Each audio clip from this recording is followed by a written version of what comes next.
Welcome to Nasdaq Trade Talks, where we meet with the top thought leaders and strategists in emerging technologies, digital assets, and regulatory landscape and capital markets. I'm your host, Jill Malandrino, and joining me on the desk at the Nasdaq market site for Cybersecurity Awareness Month is Palmina Fava, partner of the Government Investigations and White Collar Criminal Defense Group at Vinson and Elkins. Mark Seifert, partner of the Cybersecurity Data and Privacy Global Lead at Brunswick Group. We're here to discuss ways corporations are preparing and responding during cyber incidences. It is great to have both of you with us. Thanks for joining us for a really important month and something that we focus on throughout the year on Trade Talks. Mark, for some context, give us a quick overview of the work you're doing at Brunswick.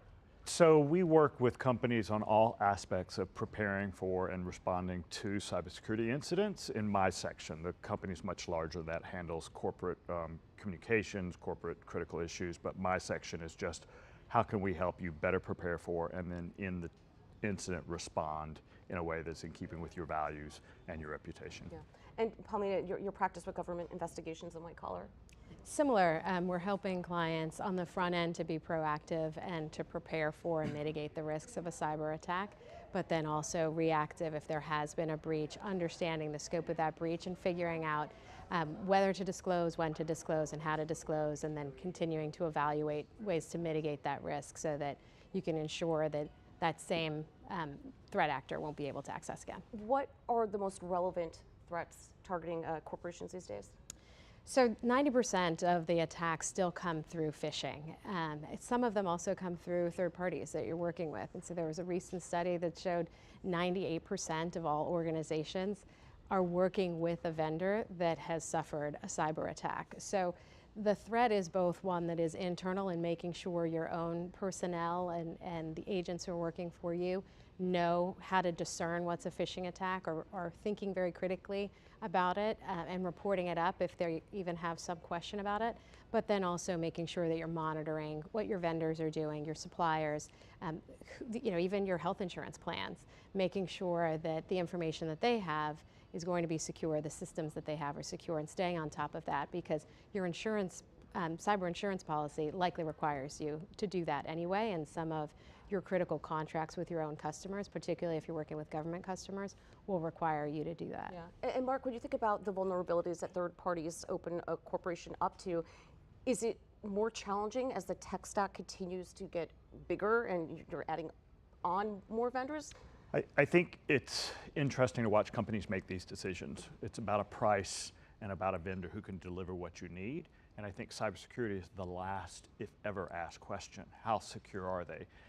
I think the better companies are getting smarter about this and understanding. They're seeing what's happening to their competitors and using vendors who are not up to snuff when it comes to cybersecurity. I think the other thing I would offer your listeners is most of our cybersecurity checks are checklist, and it's about cost shifting after an incident, not about preparing and pre-diligence to make sure that the incident never happens. So would you say companies are focusing too much time on mitigation or too much time on response? Is there a fair balance there? Because to me it seems counterintuitive to not protect data and your proprietary information. I mean, I feel like that would be the decision I think of first when I'm allocating resources to the tech stack. So the hard part is, what does it mean to prepare, right? You've got adversaries who are making good money at this, and they are motivated and constantly moving forward with different ways. Some of them are now using nation state tools that didn't exist, and so as a company, you've got a finite amount of resources to throw at this. I think the prep side is going to help you in the incident response side. So I would lean toward, really exhausting everything I could on the prep side. We were talking about educating your employees about how to look for phishing, about understanding where your vendors engage with your system and do have the fail-safes in between, keeping them outside. So you talk about virtual realities where they can't get all the way in your system and you exchange inside this virtual thing which protects them from getting inside your four walls. So if you force me, I would say spend more money on the prep side because how you practice is how you're going to play. Yeah. Well, think about it too, the emerging technologies that companies are leveraging, well guess what, the bad actors are as well, so it's a cat and mouse game. Right, and because of those emerging technologies, some of those threat actors are becoming more successful. The emails that they're sending impersonating your boss are becoming a bit more similar to the way in which your boss speaks, because they now may have his or her voicemails, or because you've saved Zoom recordings, or you've saved emails and voicemails that you've received. You've saved tons of emails that will demonstrate their cadence. So now, gone are the days where you're seeing something that is so obvious. You're having instead emails that seem like someone within your ambit would have sent this, and you're clicking on those links. So make sure that people are aware of those vulnerabilities that this emerging technology places. But I would say, feeding off of something that Mark said, one of the things that's really important in the preparedness is understanding what your vulnerability is. So they may get in through a phishing attack. They may get in because they're exploiting something within your data system. Your firewall was weak in certain areas. But if they do get in, how can your business continue? And that's critically important to do in your tabletop too. You don't want to figure out, when you're drinking from the fire hose, how you're going to get your systems back up, how your manufacturing facility is going to operate, how you're going to collect all of the personal data, and then determining whether it's material enough if you have a reporting obligation. So there are so many things that are happening if you're already in the breach. Practicing that, I sort of think about, for fire prevention, every time we're turning the clocks back, we're told, check your smoke alarms. Do that with your cyber system and test it. Test whether there are vulnerabilities. Test if there were a breach, how are you going to handle it? Who is part of the information system? And don't figure that out on the fly in the fire. One of the things we've started now suggesting is that you practice cybersecurity, SEC disclosure decision making. Right. So not the actual, but to walk through different scenarios, because CEOs are very surprised that they have 4 days to get their entire company ready for an onslaught of inquiries when they expose a secret that nobody knew, nobody really understands the metes and bounds of it. And there's just a lot that comes out of that disclosure. And so we've been recommending go one step further with your outside counsel, inside counsel, and the C-suite, and saying, would we disclose in this situation? What about this situation? Because it really clarifies the thinking. Is that framework in place though? Because companies are small, medium, large. There are multiple sectors. Sectors are, healthcare is regulated in a very different way than financial services is regulated.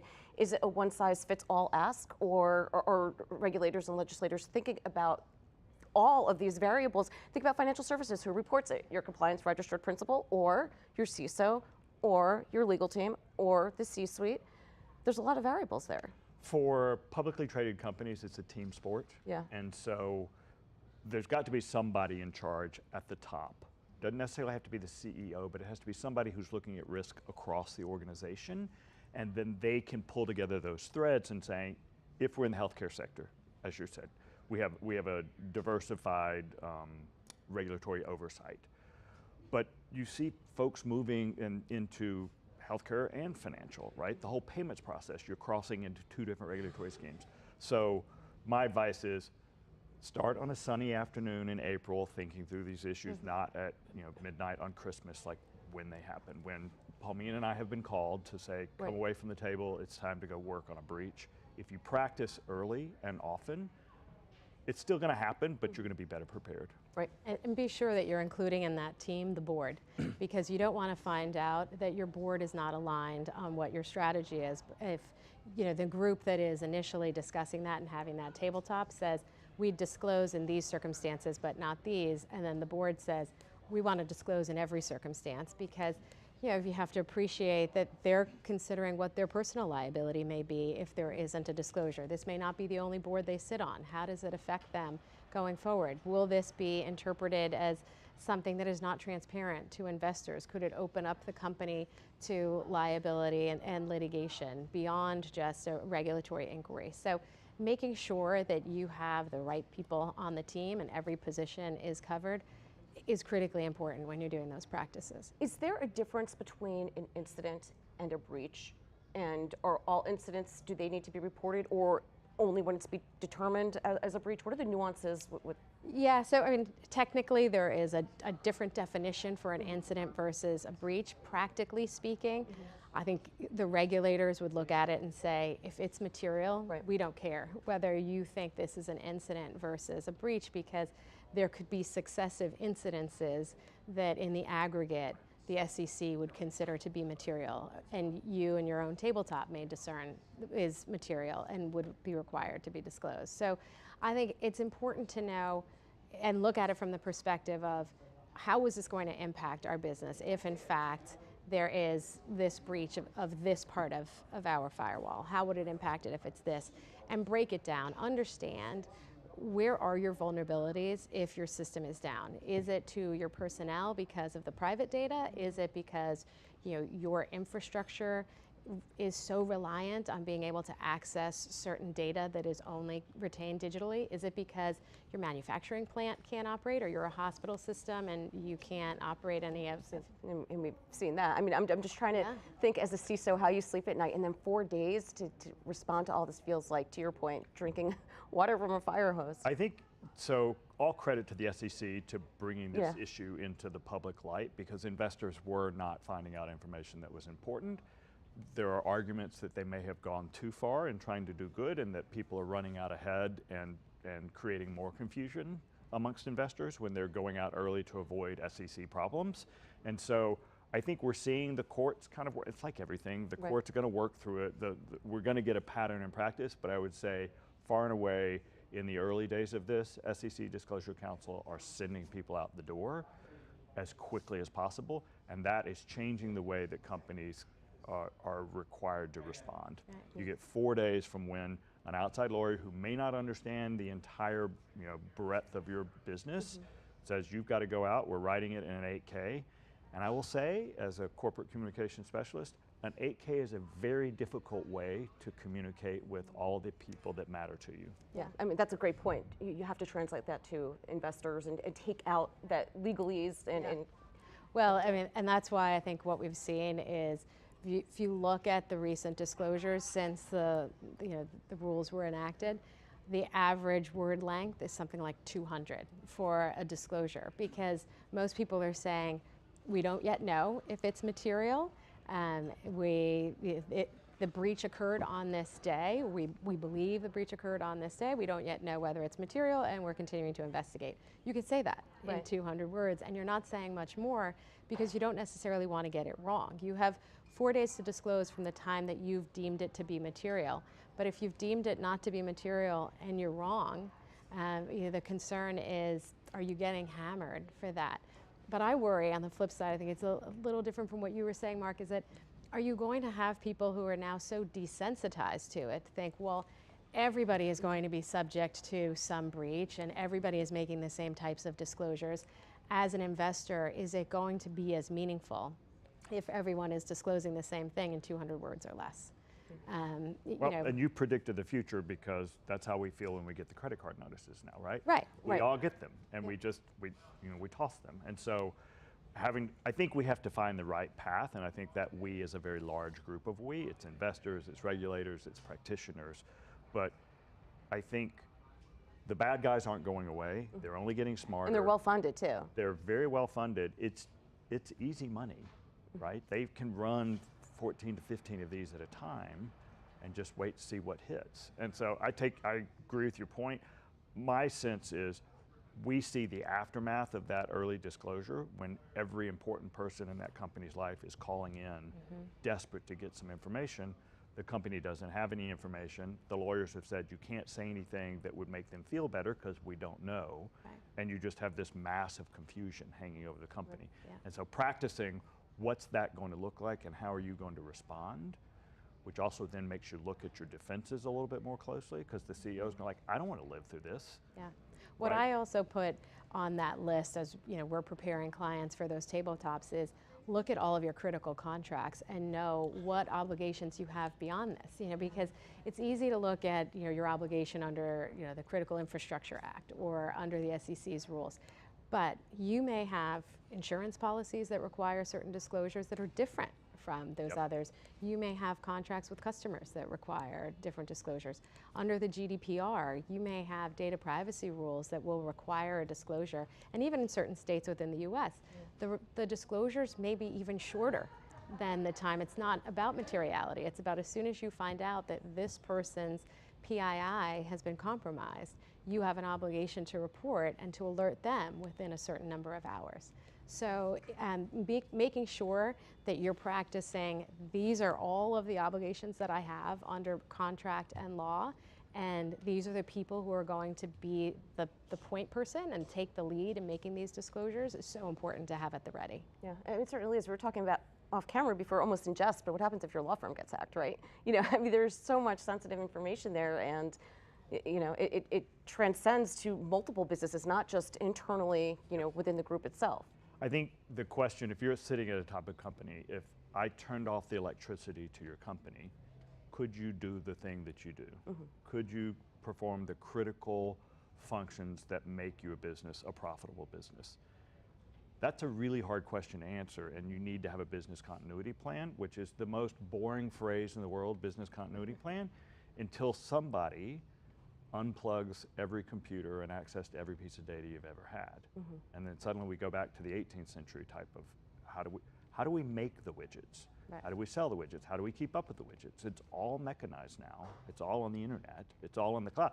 We haven't even started talking about cloud. I was going to say, I mean, think about it. Think about it in the past 5 to 6 years. This, essentially to be competitive, this mandate to go to the cloud.